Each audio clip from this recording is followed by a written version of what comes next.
بسم اللہ الرحمن الرحیم۔ واو اور قالا کہا، لہم ان سے، نبی نے، ہم ان کے، ان بے شک، آیتا نشانی، ملکی بادشاہت کی، ہی اس طالوت کی، ان یہ کہ، یأتیا آ جائے گا، کم تمہارے پاس، التابوت وہ تابوت، فی میں، ہی جس، فی ہی جس میں، سکینتن تسلی ہے، من سے، رب کم تمہارے، من ربکم تمہارے رب کی طرف سے، وبقیتن اور بچی ہوئی چیزیں ہیں، مما من سے، ما اس، مما اس میں سے جو، ترکا چھوڑی، آلو آل موسیٰ موسیٰ نے، واو اور آلو آل ہارون ہارون نے، تحملو اٹھائے ہوئے ہوں گے، ہو اس صندوق کو، الملائکۃ فرشتے، ان بے شک، فی میں، ذالک اس،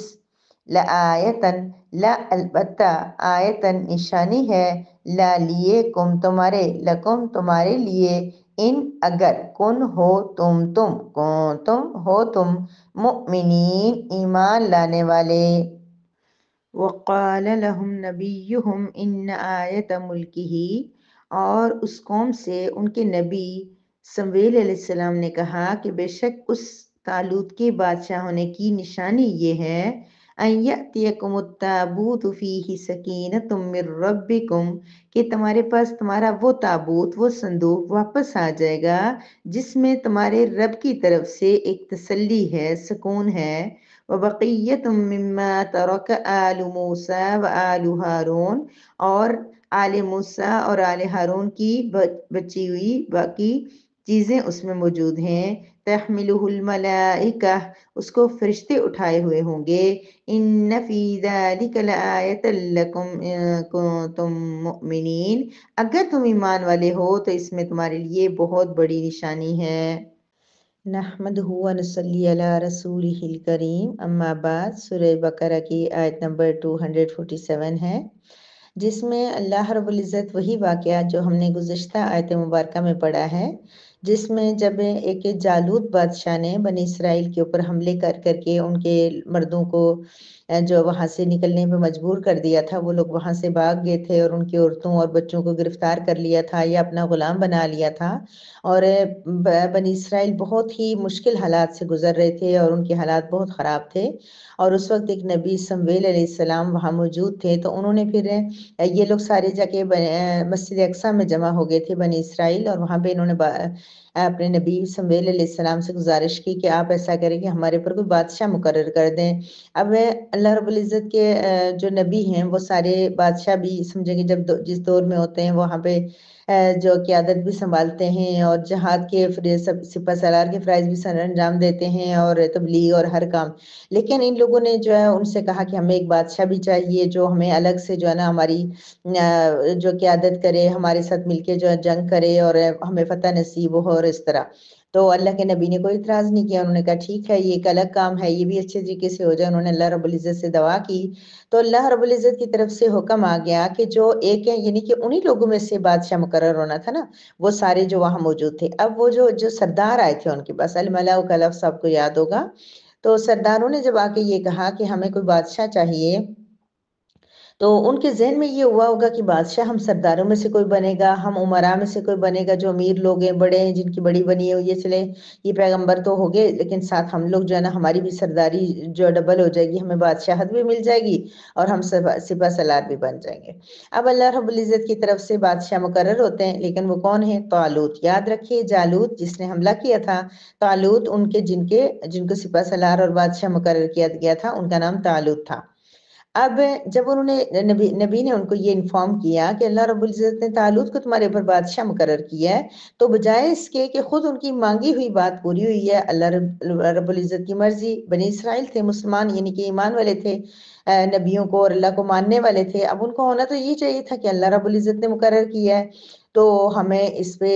جو نا اللہ رب العزت کا حکم ہے فوراً عمل کرنا چاہیے، لیکن کیا ہوا؟ کہنے لگی کیا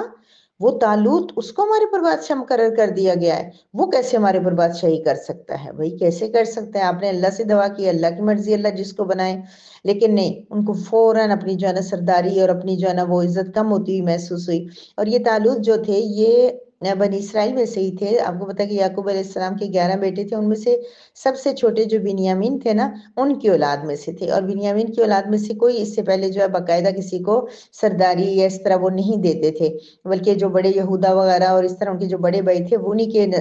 خاندان میں آگے سرداری، بادشاہت، 12 قبیلے اور ان کے جو بھی سردار وغیرہ مقرر کرتے تھے، خود انہوں نے چونکہ مقرر کرنے ہوتے تھے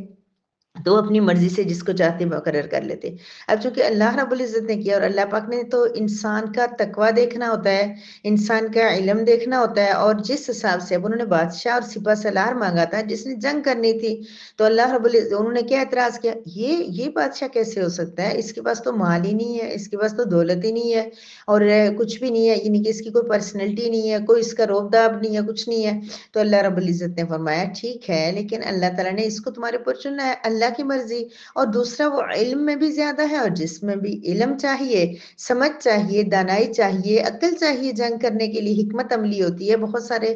معاملات ہوتے ہیں وہ دیکھنے ہوتے ہیں، بادشاہ نے بھی اور سپہ سالار نے بھی۔ لہٰذا اللہ رب العزت نے اس وجہ سے کہ اس کے پاس بہت سمجھ تھی بات کی، تو اللہ نے اس کو مقرر کیا۔ پھر جسم، یہ طالوت جو ہے نا، یہ ویسے ان کا نام جو ہے مختلف روایات میں ڈیفرنٹ نیم بھی آتا ہے، لیکن طالوت ان کی یہ سمجھے کہ ایک لقب تھا کہ لمبے تھے، بہت لمبے اور قدآور اور صحت مند۔ تو اللہ رب العزت نے جن کی تعریف فرمائی کہ جسم میں زیادہ ہے، جسم ان کا مضبوط ہے، ایک جنگ کرنے کے لیے ایک مضبوط جسم کا ہونا، روب داب والے جسم کا ہونا ضروری ہے۔ تو اللہ رب العزت نے دلیل بھی دے دی ساتھ، اور حالانکہ اللہ تعالیٰ دلیل دینے کی محتاج نہیں ہے، لیکن ان کی نفسیات کے مطابق اللہ رب العزت نے بتا بھی دیا کہ میں نے کیوں بنایا ہے۔ اور دوسری بات یہ کہ تقویٰ ہوگا، ان کے اندر تڑپ ہوئی ہوگی، ان کے اندر جذبہ ہوا ہوگا جہاد کا، اور ان کے اندر صلاحیت ہوئی، تو اللہ رب العزت نے ان کو بنا دیا۔ پھر اللہ نے ان کو یہ بھی کلیئر کر دیا واللہ یؤتی ملکہ من یشاء، اللہ اپنی بادشاہت جسے چاہتا ہے دیتا ہے۔ اللہ رب العزت کسی کو اندر صلاحیت، اچھا اللہ یہ نہیں کرتے کہ سب میں سے چن لیں، اللہ تعالیٰ کے واپس چننے کے بھی آگے درجے ہوتے ہیں۔ اللہ رب العزت کسی کو چنتے ہیں تو پھر اس کو یہ نہیں ہے کہ اٹھا کے سب میں سے 10 میں سے ایک چن لیا، نہیں، جس کے اندر کوئی قابلیت ہوگی، صلاحیت ہوگی، طلب ہوگی، تڑپ ہوگی، اس کو اللہ رب العزت چنیں گے۔ جیسے یہ آتا ہے کہ اللہ رب العزت قرآن کریم کے لیے خود انسان کو چنتے ہیں، جبکہ باقی کتابیں انسان چنتا ہے۔ اس کا مطلب یہ نہیں ہے کہ اللہ رب العزت جو ہے وہ انسان جو ہے کوئی بھی لوگ ہوں گے، 100 لوگ ہوں گے، ان میں سے 10 کو اللہ کہیں گے یہ 10 قرآن پڑھیں اور باقی 90 نہیں پڑھیں، ایسا نہیں ہوتا۔ اللہ رب العزت کسی کو بھی جب چنتے ہیں تو اس کو اس کے اندر کی اس کی صلاحیت کے مطابق، اس کی طلب کے مطابق، اس کی تڑپ کے مطابق جتنا کوئی چاہتا ہے نا، تو اللہ رب العزت اس کو اپنے قرآن کے قریب لے کے آتے ہیں، اپنے قرآن پاک کے لیے آسانیاں پیدا فرماتے ہیں، راستے اس کو دکھاتے ہیں۔ ادروائز اللہ رب العزت یعنی کہ اس انسان کے اندر طلب کو، پہلے ہمیں اپنے اندر طلب پیدا کرنی ہوگی۔ آپ خود اندازہ کریں نا، ایک مثلاً آپ اپنی فیملی میں دیکھیں یا اپنے کلاس فیلوز میں دیکھیں، آپ سب میں سے اگر آپ نے قرآن پاک پڑھا تو کیا کہیں نہ کہیں آپ کے دل میں یہ چیز تھی نہیں کہ ہم قرآن کو پڑھیں؟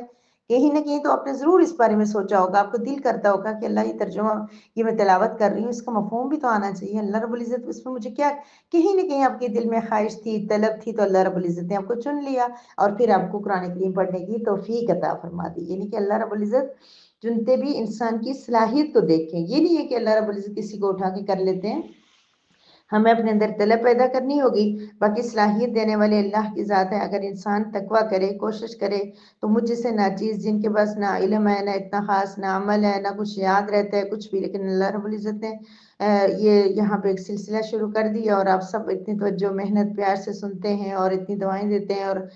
سب کے آج تک یہی آیا کہ بات سمجھ میں آ رہی ہے، تو یہ اللہ رب العزت کا کرم ہے۔ اس میں تو بالکل بھی کوئی صلاحیت، کوئی طاقت، کچھ بھی نہیں ہے، یہ تو اللہ کا کرم ہے کہ اللہ پاک نے چن لیا اپنے کلام کے لیے۔ اللہ رب العزت کا جتنا شکر ادا کیا جائے کام ہے، آپ بھی اور میں بھی، ہم سب شکر ادا کریں کہ اللہ رب العزت نے ہمیں اپنے قرآن پڑھنے کی توفیق عطا فرمائی۔ تو بہرحال یہ بادشاہ تو بالکل ایسی چیز ہے کہ پھر بھی اللہ تعالیٰ خود چنتے ہیں، لیکن وہ بھی کیسے کہ اس کے اندر کی صلاحیت کو دیکھ کے۔ واللہ واسع علیم، اللہ بہت وسعت والے ہیں، اللہ کی وسعت کا ہم اندازہ بھی نہیں کر سکتے، ہم اللہ کی وسعت کے بارے میں سوچ بھی نہیں سکتے، لیکن ہمیں چاہیے اتنا غور کرنا چاہیے۔ جب بھی کوئی چھوٹی چھوٹی چھوٹی باتیں ہم لوگ کرتے ہیں نا، ہمارے بچے اتنا اچھا جواب دیتے ہیں، کہتے ہیں نہیں اللہ ایسے نہیں ہے، آپ لوگوں نے ایسے بنایا ہوا، ایسے سوچا ہوا، اللہ بہت وسعت والے ہیں، بہت بڑے ہیں، بہت کریم ہے، بہت رحیم ہے۔ لیکن یہ کہ اللہ رب العزت ہماری کوششیں، ہمارا جذبہ، ہماری طلب، ہماری تڑپ کو ضرور دیکھتے ہیں۔ علیم، اللہ رب العزت جانتے ہیں، یہ جاننا بڑا کام کا ہے۔ اللہ رب العزت جانتے ہیں کہ کس کے اندر کتنی تڑپ ہے۔ باہر سے اگر ہم نیک بھی بنے نا، کتنا دکھانے کے لیے لوگوں کو ہم بہت نیک ہیں، بہت پرہیزگار ہیں، لیکن اللہ کو پتہ ہے ہمارے اندر کیا ہے۔ اللہ رب العزت کو سب کچھ پتہ ہے، اس کو کچھ بھی ہمیں بتانے کی ضرورت نہیں ہوتی۔ اس لیے اللہ تعالیٰ سے دعا بھی کریں کہ اللہ رب العزت ہمارے اندر تقویٰ ڈال دے۔ تو یہ طالوت اور جالوت کا واقعہ تفصیل سے انشاءاللہ آنے والی آیات میں بھی ہم سب پڑھیں گے۔ اللہ رب العزت اسی طرح پڑھنے، پڑھانے، سمجھنے، سمجھانے کی توفیق عطا فرمائے۔ وآخر دعوانا ان الحمد للہ رب العالمین۔